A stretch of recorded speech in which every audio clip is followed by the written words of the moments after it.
Bom, então dando continuidade a esse projeto aqui de discutir algumas coisas da educação brasileira, não só brasileira, mas da educação como um todo, hoje eu vou reagir a um vídeo aqui que fala um pouco sobre o porquê que Paulo Freire é tão odiado, um vídeo aí do Mário Sérgio Cortella, entrevistado na TV Cultura, tá?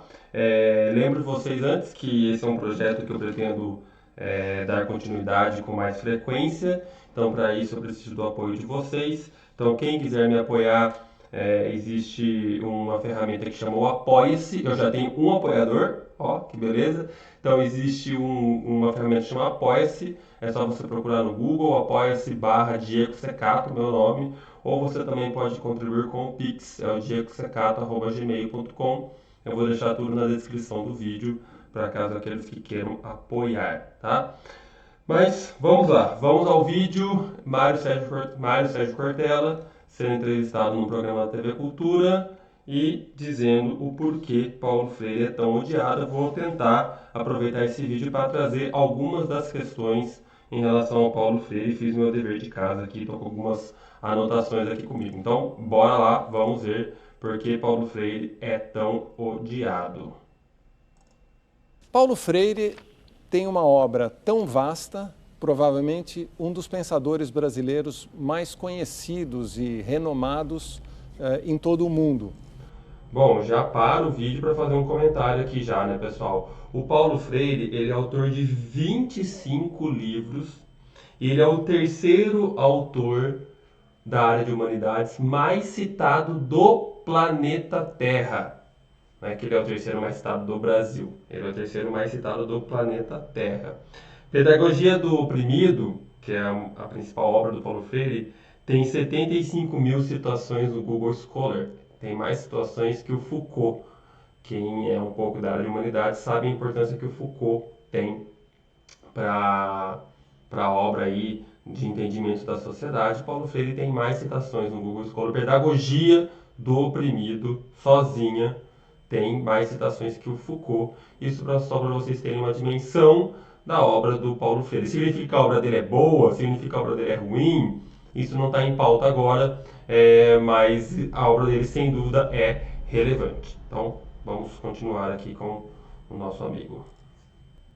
E, no entanto, nos últimos anos é constantemente vítima de ataques e talvez seja mais conhecido das novas gerações por adjetivos chulos contra ele lançados pela atual administração, por membros da atual administração federal, do que próprio. Está falando da administração do governo Bolsonaro. Esse vídeo foi gravado enquanto o presidente Bolsonaro era o representante do executivo aqui no Brasil. Propriamente por sua obra. Talvez muita gente nem saiba quem ele foi, mas o associa a alguns adjetivos negativos. O que talvez, segundo nosso comentarista Mário Sérgio Cortella, talvez até o deixasse orgulhoso. Acho que aqui vale uma ponderação importante, né? O Paulo Freire, eu acho que o Cortella vai falar um pouco mais sobre isso. Há motivos para você criticá-lo, né? Eu acho que a gente pode fazer esse debate sobre a obra dele. Eu não conheço a obra dele inteira, tá? Eu conheço as principais obras. Mas eu acho que o problema, e eu faço um meia-culpa aqui, que eu mesmo já caí nessa tentação, né, num período que eu estava num processo de transição na minha vida, e eu faço esse meia-culpa sem problema nenhum, é criticar o Paulo Freire não pela sua obra, mas criticá-lo por achismos, por fantasias, por fantasmas que são gerados, né? Então, hoje em dia tem, né, muito a ideia de que Paulo Freire era comunista. Se fosse, não teria problema nenhum, mas ele de fato não era comunista, ele não era também marxista, né? O que, de novo, novamente, não haveria nenhum problema, é que o fato é que ele não era, né? Então, claro que ele se deixa influenciar pela obra, pelo marxismo, né, pela obra do Marx, com certeza, mas ele não era um marxista convicto.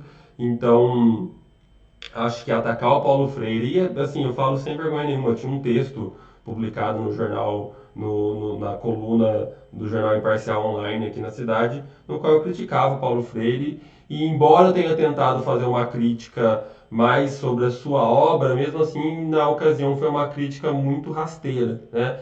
Então, eu não vou deixar o link na descrição porque esse texto saiu do ar, né? Os textos que estavam nessa página saíram do ar e então eu não consigo encontrá-lo para deixar aqui com vocês. Mas eu acho que essa primeira nota é importante, né? Criticar o Paulo Freire por aquilo que ele escreveu, por aquilo que ele propôs, e aí eu acho que há vários motivos, né? Várias possibilidades de crítica ao Paulo Freire. Mas realmente criticá-lo por aquilo que ele não era, eu acho que daí é uma crítica que é muito ruim, tá? Mas vamos lá, continuar agora sim ouvir o Mário Sérgio Cortella. Mas cabe-nos aqui hoje perguntar o seguinte: como foi que Paulo Freire foi ser tão odiado pela direita e tão reconhecido por educadores em todo o mundo? Há duas questões aí, Leão, que a gente não pode esquecer. Primeiro, Paulo Freire jamais seria contra que alguém contra ele fosse. O que ele seria contra é que quem contra ele fosse não pudesse ser contra ele. Porque Paulo Freire era um democrata. Paulo Freire era alguém que propunha a noção de diálogo. Paulo Freire não imaginaria, como não imaginou, que não houvesse oposição ao pensamento que ele construiu. A simpatia maior de Paulo Freire no campo da... Eu acho que aqui já vale a pena uma pausa. Eu acho que o Mário Sérgio Cortella tá perfeito nessa análise, foi perfeito nessa análise. O Paulo Freire, até pela sua característica de pensar numa educação emancipadora, ele não gostaria que necessariamente as pessoas concordassem com ele, né? Então, até numa disciplina do doutorado na qual a gente fez uma leitura mais intensificada das obras do Paulo Freire, né? E um dos professores que conhecem muito bem, domina muito bem a sua obra, veio falar conosco, né?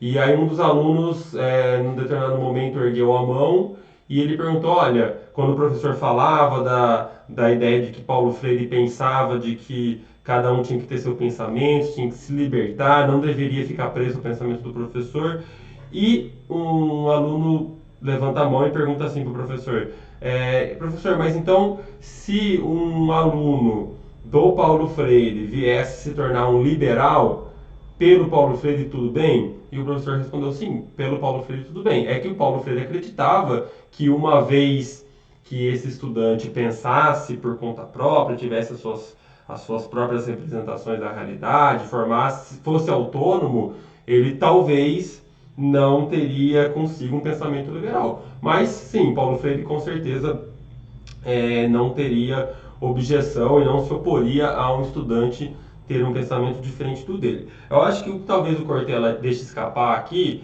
é que, claro, que o Paulo Freire imaginava que ele pudesse ser criticado, né? E que isso fosse até desejável e até, como eu posso dizer, estimulado por ele. Acho que eu repito, a crítica que eu acho que a gente tem que fazer aos críticos do Paulo Freire, quando existem, né, são aquelas críticas na base muito pessoal, então não critica a obra, e sim critica o homem, Paulo Freire, e muito se critica por aquilo que ele não fez, por aquilo que ele não era. Então, vamos criticar a obra de Paulo Freire? Sim, vamos ler Pedagogia da Autonomia, vamos ler Pedagogia da Esperança, Pedagogia do Oprimido, vamos ler as obras, como eu disse, são 25 livros, né? Acho importante citar também, Paulo Freire é o único brasileiro que consta na bibliografia básica de diversas universidades de elite de língua inglesa. Então, a gente tem outros brasileiros que estão na bibliografia básica de universidades de língua portuguesa e espanhola, mas o Paulo Freire é o único brasileiro que consta. Então, sabe, quando a gente vai lá montar a bibliografia básica de um curso, de uma disciplina, então a gente coloca lá os livros da bibliografia básica, os livros da bibliografia complementar. Paulo Freire é o único brasileiro que está na bibliografia básica de universidades de elite de língua inglesa. Então, Yale, Massachusetts, Harvard, Oxford. Então, Paulo Freire consta na bibliografia básica, na bibliografia obrigatória de diversos cursos dessas universidades. Então, acho assim, vamos criticar o Paulo Freire pela obra, então, vamos montar um grupo de estudo, né? Eu acho que não há problema em criticá-lo. E eu acho que aí também um pouco dos defensores muito apaixonados do Paulo Freire também, acho que pecam um pouco, né, em achar que ele é alguém acima de críticas. Numa dessas disciplinas do doutorado também, uma aluna se manifestou, olha, eu entendo que não há nada de novo na obra do Paulo Freire, né? E aí ela fez os apontamentos do porquê que ela achava que não haveria nada de novo na obra dele, né? Ela, né, coloca, fez os apontamentos, né? Uma tal ideia vem de tal autor, tal outra ideia vem de tal autor. Então ela acha que a obra dele é um apanhado, um bom apanhado de ideias de outras pessoas. Então ela criticou a obra dele, mas muitas vezes também, a depender do quão apaixonado é o debate, essa crítica ao Paulo Freire também ela fica difícil de ser feita. Eu acho que ela pode ser feita, mas, né, ressaltando, vamos criticar a obra dele então, né? Daquilo que é chamado de esquerda, ela faz parte de uma tradição em que o pensamento dele estava ligado a termos como autonomia, liberdade, emancipação, isto é, todo um ideário que tem um vínculo mais forte historicamente com o pensamento que a partir do século XVIII será chamado de esquerda.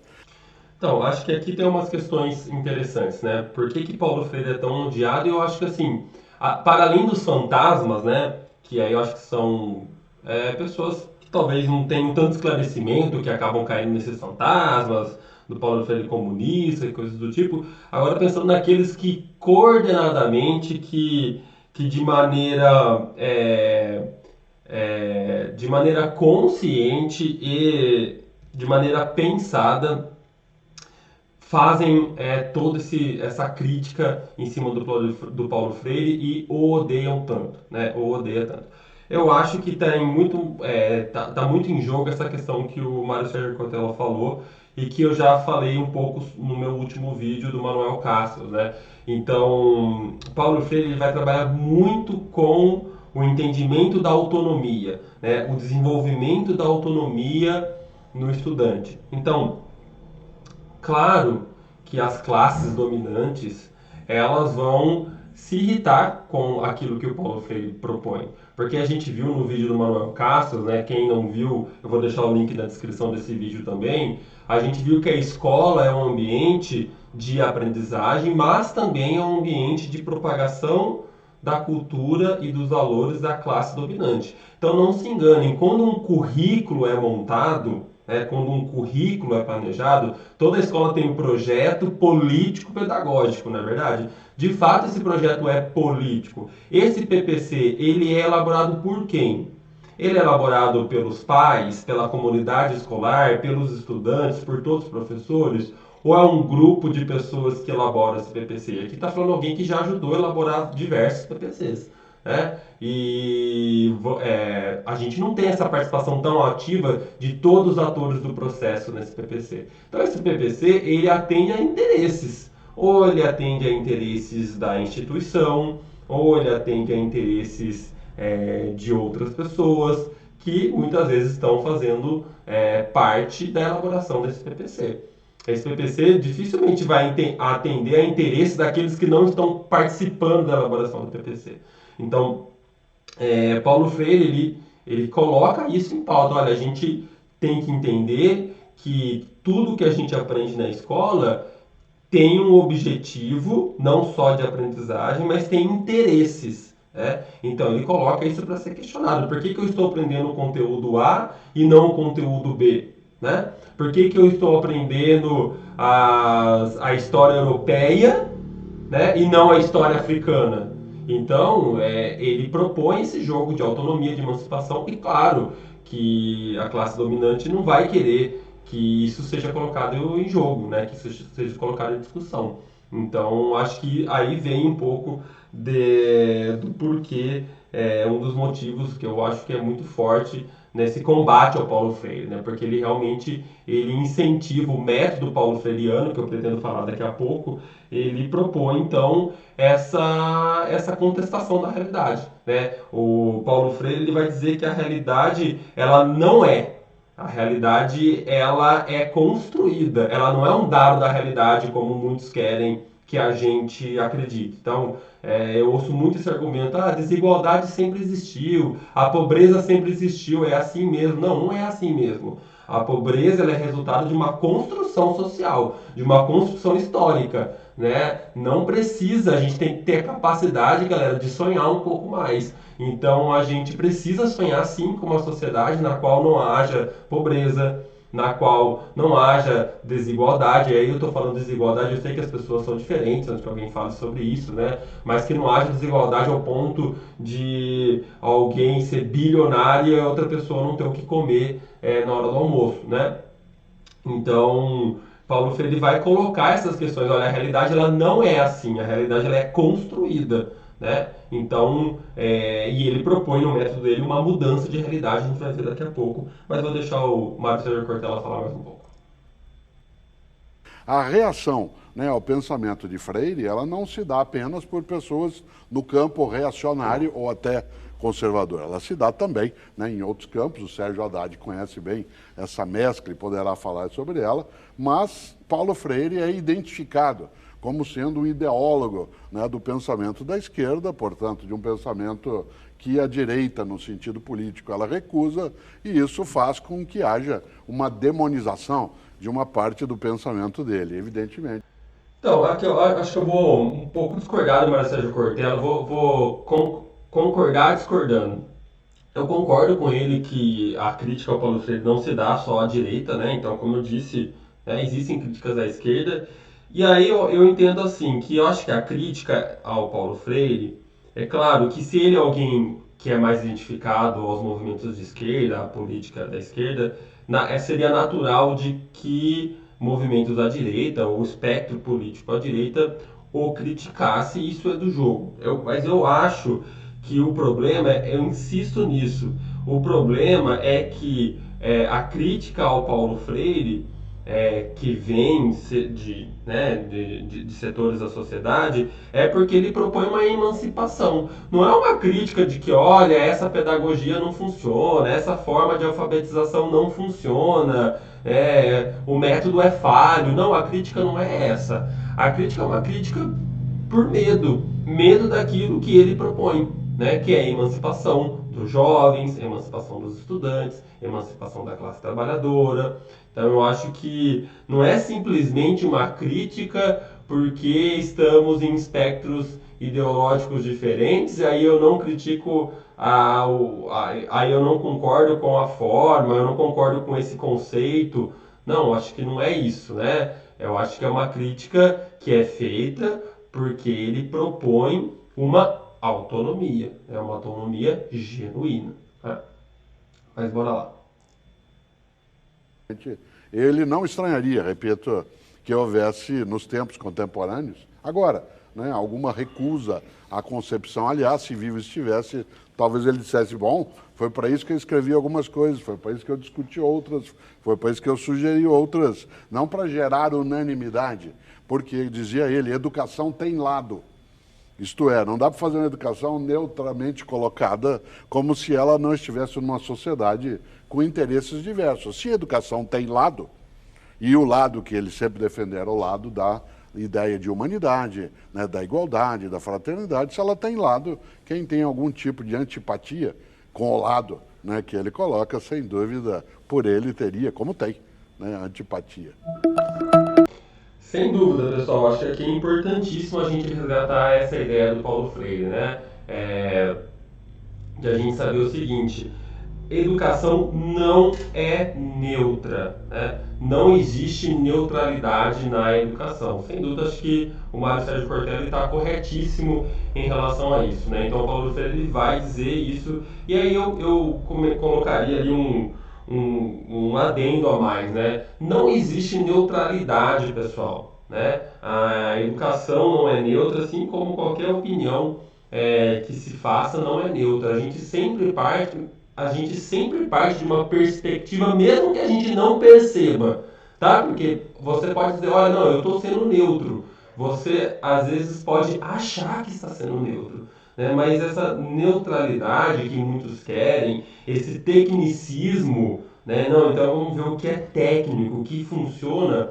Isso não existe. É por isso que a gente precisa ser mais honesto intelectualmente e assumir que a gente está falando a partir de uma perspectiva, né? A partir de um campo de ideias, né? Então, o Paulo Freire vai falar muito isso, que a educação não é neutra, porque o currículo não é neutro, se aprende no currículo aquilo que alguém quer que você aprenda. Então, eu já citei, né? Porque estudar a história eurocêntrica não estudar a história africana. Alguns termos, eles são importantes. Então, por exemplo, por que usar o termo descobrimento do Brasil, né? O Brasil foi descoberto, o Brasil não existia antes, os indígenas não estavam aqui antes. Então, o Brasil não foi descoberto pelos portugueses, né? Ele foi invadido pelos portugueses. Então, mas a gente aprende que foi uma descoberta, o descobrimento do Brasil. Então, é muita ingenuidade a gente achar que não tem intencionalidade no uso, na escolha das palavras, na escolha dos termos, na escolha dos textos, na escolha dos tópicos. Então, não há neutralidade. Isso pode parecer, eu que sou da área da química, né? Alguém pode dizer assim, mas isso aí é para a área de humanidades, né? Isso não serve muito para a área de ciências biológicas ou para a área de ciências exatas da natureza. Não, claro que serve. Quando a gente está elaborando um currículo, a gente pensa num currículo a partir do perfil do egresso.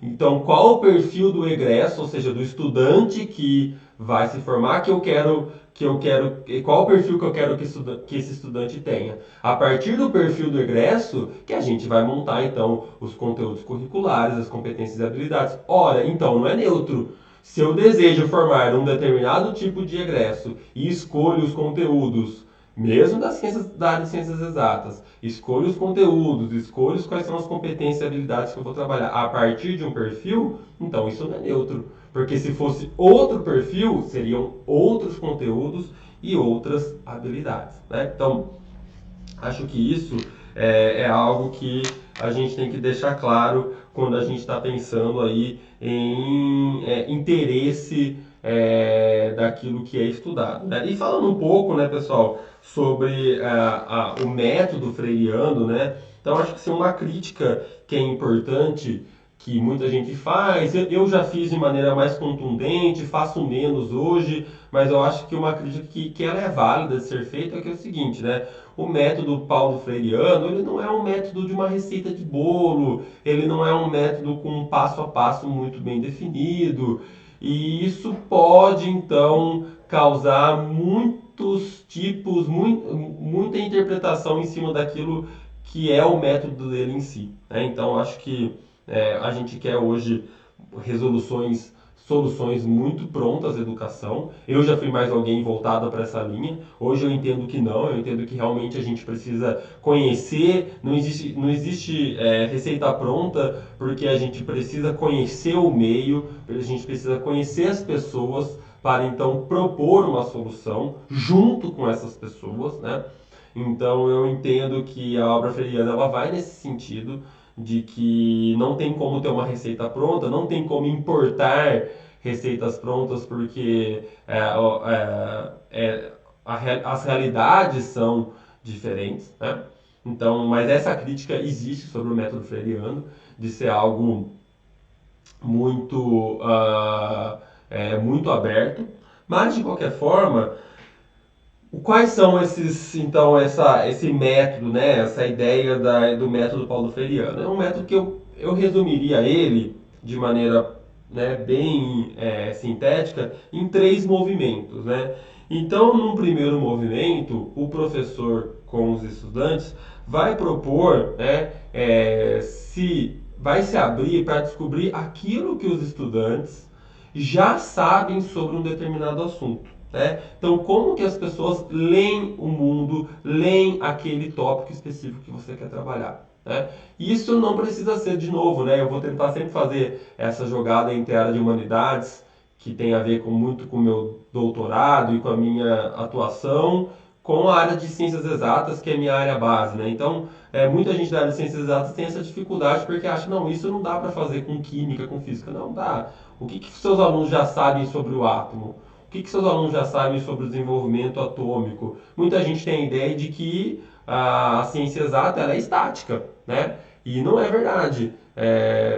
Isso é muito culpa do método de ensino, né? Porque a gente ensina a ciência exata como se fosse algo estático. E a gente sabe, por exemplo, que o modelo atômico, ele foi evoluindo ao longo dos anos, mas não porque o átomo mudou, mas sim porque o nosso entendimento sobre ele mudou, né? Então a gente imaginava lá, primeiramente, que era lá o modelo pudim de ameixas, né? Antes disso ainda teve o Dalton, então depois, né, veio lá um núcleo com prótons, nêutrons, os elétrons ao redor, e hoje a gente sabe também que o entendimento não é mais esse, existem outras partículas que foram sendo descobertas. Mas se o aluno sabe disso, o que ele sabe sobre esse assunto, né? Então a primeira coisa é fazer com que os estudantes pensem e reflitam sobre aquilo que eles já sabem sobre determinado conteúdo. Tá? Esse é um primeiro movimento. Tá? Um segundo movimento é um movimento de partilha.